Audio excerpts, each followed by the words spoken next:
Certos clubes não chegam onde estão por acaso. No que vai além das 4 linhas no futebol, nada é sorte, nada é acaso. As coisas acontecem por um motivo. E muitos clubes brasileiros nessa janela de fim de ano de 24 para 25 estão mostrando que isso é verdade. A gente já está muito perto do Natal e ainda tem muito clube sem técnico. O Vasco fechou ontem com o Carille, que eu já vou falar a respeito. O Grêmio está sem técnico, o Atlético Mineiro está sem técnico, o Santos já está há um mês quase sem técnico e nada resolvido, só o presidente prometendo um monte e não resolvendo nada. E eu vou falar sobre esses casos. Quando a gente fala do sucesso dos clubes do futebol brasileiro, a gente sempre vai ter que falar sobre a gestão, a renovação da gestão, a profissionalização do clube, de entender qual que é a identidade do time, como é que estão as dívidas, como é que as coisas funcionam. E o Vasco que foi dessa primeira leva de SAFs, ele veio com essa ideia de reestruturação. O Vasco virou SAF quando estava nesse oba-oba de que as SAFs iam entrar e colocar um caminhão de dinheiro e tudo ia se resolver. E a gente viu que não é bem assim. O Vasco saiu dessa coisa do Vasco da grana para um clube que entrou numa SAF completamente bagunçada, que conseguiu bloquear ela na justiça, mas nada está resolvido. E nisso a gente tem a gestão do Pedrinho, que está lá trabalhando, tentando achar um novo comprador para a SAF do Vasco, que não coloque o clube nos mesmos problemas que ele passou nos últimos anos com a 777. Mas a gente vai vendo os pequenos detalhes e vendo que certas coisas não mudam e parece que não vão mudar. Porque a questão não é só virar SAF. A SAF é um passo, ela não é a solução por si só, ela é um dos passos. Quando a gente pensa na SAF, a gente pensa em profissionalização, em uma empresa que vai precisar dar lucros, mas a gente tem que saber quem que vai tocar a empresa, quem comprou e tudo mais. E qual é a gestão? Qual que é a gestão do Vasco? Qual que é o planejamento esportivo do Vasco? Para onde o Vasco quer ir? O Vasco, pouco tempo atrás, estava pensando no Luiz Castro. E o Luiz Castro hoje é o queridinho do futebol. Todo mundo quer o Luiz Castro.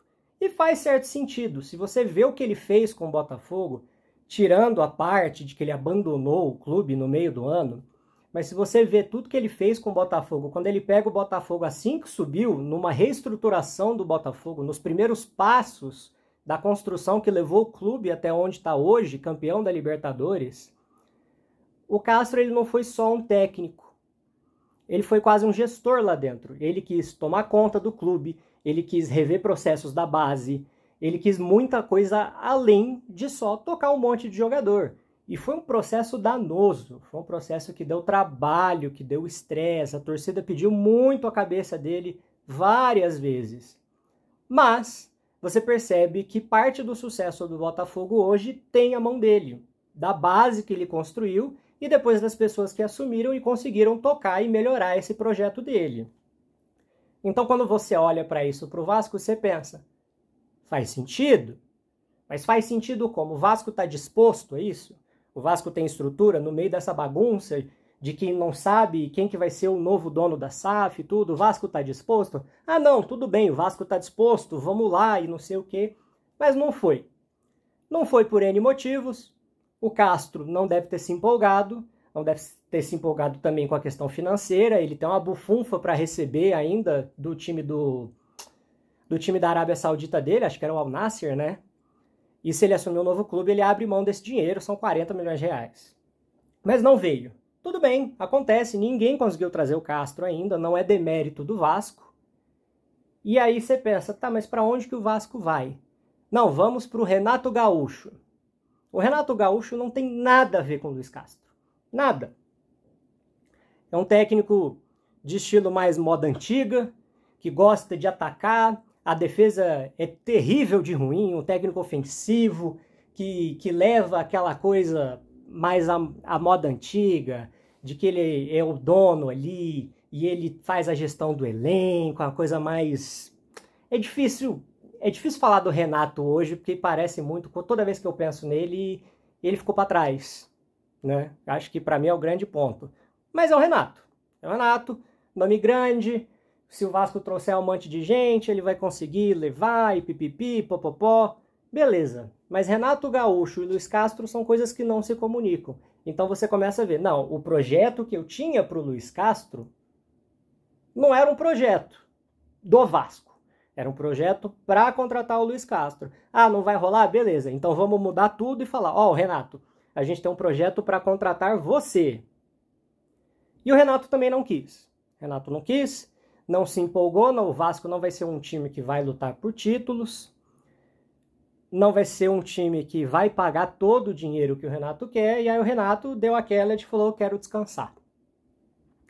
Bom, Luiz Castro, Renato.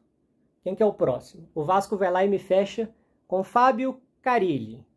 E isso aqui, para mim, é a cereja do bolo, um desrespeito com o torcedor, escancara a bagunça que é a falta de planejamento, a falta de gestão esportiva do Vasco no momento. Porque vamos lá de novo, projeto do Luiz Castro, Renato Gaúcho, Carille são técnicos completamente diferentes. O Carille é um retranqueiro de carteirinha, convicto, que só joga de um jeito, ele mesmo disse isso em entrevista. É outro técnico que para mim não é para projeto, é um técnico que chega, tá numa situação difícil, coloca o Carille lá que ele vai fechar a casinha, a gente vai parar de tomar gol e vamos aguentar o tranco. Foi isso que ele fez com o Santos. O Santos não foi um time brilhante. O Santos era um time que estava muito à frente da Série B e aos trancos e barrancos foi campeão. Não teve um trabalho bom. Não é à toa que o Carille foi campeão da Série B e mandado embora. E essa é a situação do Vasco hoje. Ele abre a mão. Ele abre mão não, né? Ele não consegue o técnico que era menina dos olhos e acaba fechando com o Fábio Carille, que é o técnico que é o que tinha. O Vasco fechou com o que tinha. E aí você pensa, todo aquele começo de reestruturação que você pensa que existia um plano, na verdade não tinha. O Vasco acabou indo no que estava disponível.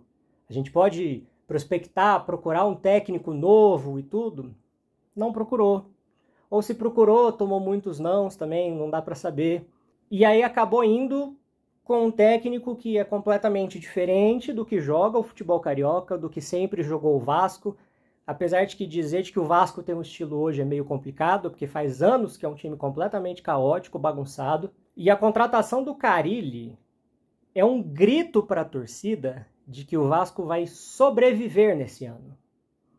O Vasco ele vai segurar as pontinhas, não vai tomar gol, ou vai tomar menos gols, e vai tentar arrumar a casa. E, em certa forma, faz sentido. O Vasco precisa disso. O Vasco precisa ajeitar as coisas de dentro para fora, porque internamente o clube não funciona. Mas você começar uma comunicação com o torcedor de que você está indo atrás de um técnico caro, técnico bom, que demanda um projeto estruturado, você começar a vender essa história para depois terminar com um técnico que é para tapar buraco, isso desanima, isso é chato, isso é triste do lado do torcedor, porque ele vê que é mais um ano em que se promete muito para o Vasco e que provavelmente vai ser mais um ano em que nada vai acontecer. Vai ser outro período do clube de tentar se reestruturar e ver se consegue dessa vez, porque o Vasco está se reestruturando há muitos anos e nunca conseguiu sair do lugar. Não acho que esportivamente vá sair lugar com o Carille. O Carille é um técnico para passar o tempo, para ficar lá. E não dá nem para saber se ele vai chegar no fim do Carioca, se ele vai chegar no fim do ano. E novamente, um clube não está onde está à toa. Esses tipos de comportamentos, esse tipo de comportamento do Vasco de tentar alguma coisa não dar certo e sempre acabar voltando para o mesmo, é o que mantém o clube na mesma posição. E eu não espero muita coisa do Vasco esse ano. Mas já que eu toquei sobre faladores, sobre prometer muito para a torcida, que pessoa melhor falar senão Marcelo Teixeira no Santos? De novo, falando sobre o Santos. Porque, de novo, estamos perto do Natal e o Santos não tem nada. O Santos não tem técnico. O Santos não sabe para onde atirar. Assim como o Vasco tentou o Luiz Castro, só que o grande problema é que o Marcelo Teixeira prometeu o mundo. As notícias foram de que ele ofereceu, não, vou sim ter 50 milhões em contratações. Eu vou trazer o Neymar. O Gabigol vai vir. O Santos vai mudar. O Santos vai montar um super de um time. Neymar não veio. Gabigol tá com o pé no Cruzeiro. Luiz Castro, fora. O Santos saiu considerando um monte de gente. Considerou o Cuca. Considerou mais não sei quem. Tava perto do Quinteiros, o técnico do Vélez. E adivinha só, também não vem. E agora o que se está especulando por aí é o Antônio Oliveira. Aquele mesmo que começou o ano com o Corinthians e quase rebaixou o clube. Justiça seja feita, o time do Corinthians era horrível também. Então, pior do que o Vasco é a situação do Santos, que precisa contratar quase um time novo, porque o time que veio da Série B não é suficiente. Tinha jogador lá que não era suficiente para a Série B, quem diga para a Série A. Precisa contratar, precisa de um técnico. O Campeonato Paulista começa já dia 12 de janeiro, se eu não me engano. Então tem menos de um mês. Daqui a pouco vai ter só 2 semanas e meia para o Campeonato Paulista. E o Santos ainda não tem nada. E aí a gente volta lá atrás, lá para novembro, outubro, quando o Carille deu uma entrevista falando que o planejamento de 25 do Santos estava atrasado. E o Marcelo Teixeira falou... Não tem nada disso. Ele estava certo. Se estava atrasado em novembro, quem diga agora, quase perto do Natal. Como é que está a situação do Santos? Com que força, com que certeza o torcedor do Santos vai ter de que esse time vai conseguir se sustentar no ano que vem? Um time que não tem dinheiro, um time que não tem elenco, não tem jogadores, alguns que tiveram cláusulas de renovação automática para salários absurdos. Conseguiu se livrar de alguns, ainda bem. Está sem técnico, sem perspectiva, com um presidente megalomaníaco que está achando que ainda vai salvar o Santos de alguma maneira. O Santos não precisa de herói, o Santos precisa de planejamento. E o Santos não tem planejamento. E no fundo vai acabar sendo da mesma forma que o Vasco, de que vendeu uma ideia para a torcida de que tinha toda uma ideia, tinha toda uma estrutura para o ano de como tudo ia acontecer, como tudo ia funcionar, categoria de base, estádio, time, técnico e não sei o quê. E no final vai acabar fechando com um técnico que sobrou. E voltamos para o que eu falei do começo. Um time não está onde está à toa. O Santos tem a sua história, o Santos tem a sua estrutura. Viu o erro que foi colocar um técnico que não usa base, um técnico completamente defensivo, que era o Fábio Carille, que é completamente fora do que o Santos sempre fez em toda a história do clube. E ao invés de chegar e falar, beleza, esse aqui é o jeito que a gente funciona. Isso aqui é a história, é a origem, é a ideia, a imagem do Santos. Vamos reconstruir o clube, mantendo a nossa essência. Vamos procurar pessoas que somam com isso? Não. O presidente chegou e falou, não, eu vou trazer o Neymar, que vai ser ótimo. Ia ser mesmo? Vou trazer o Gabigol também, que vai ser ótimo. O Gabigol, o Neymar, Luiz Castro, Luiz Castro tá em alta, o que ele fez com o Botafogo, né, não sei o quê. Já junta todo mundo, vai dar tudo ótimo, certo? Beleza. E se não der certo? E se não trazer? E se não conseguir? O que vai fazer? Qual que é o plano B do Santos? Se é que o Santos ao menos tinha possibilidade de que todas essas opções fossem de fato o plano A. Não dá nem para saber se o Santos tinha essa bala na agulha. Mas, desconsiderando isso, qual é o plano B do Santos? Qual é o C? Qual é o D? Não dá nem para falar de D ou C, porque aparentemente não tem plano B. Tentou o Luiz Castro, não deu. Tentou o Quinteiros, não deu. Vai tentar um monte de gente. Cogitou o Renato, que também ia ser outro absurdo. Não deu. Pode fechar com o Antônio Oliveira da vida e rezar para dar certo. Rezar. E nisso fica evidente por que o Santos não está lá nas primeiras prateleiras e por que um Palmeiras está. Por que o Botafogo está. Por que o Fortaleza, que não ganha metade do que ganham os maiores clubes do país em arrecadação, que eu digo, não ganha metade, às vezes 1/3. Por que o Fortaleza está lá e outros clubes não estão? Porque eles entendem como é que funciona o próprio time. Eles sabem o que é o próprio time. O Santos não sabe. O Vasco também não sabe. E tem clube querendo aparecer aí também. O Grêmio que tome cuidado. O Atlético Mineiro que tome cuidado. Que também é outro que está pensando no Luiz Castro e daqui a pouco vai acabar acertando no Antônio Oliveira, alguma coisa assim. Ninguém está onde está no futebol por acaso. Não existe inocente, não existe coitadinho no futebol. Tá lá em cima quem merece e tá aqui embaixo quem merece também. Bom, e é isso aí. Para você que ficou até aqui, meu muito obrigado.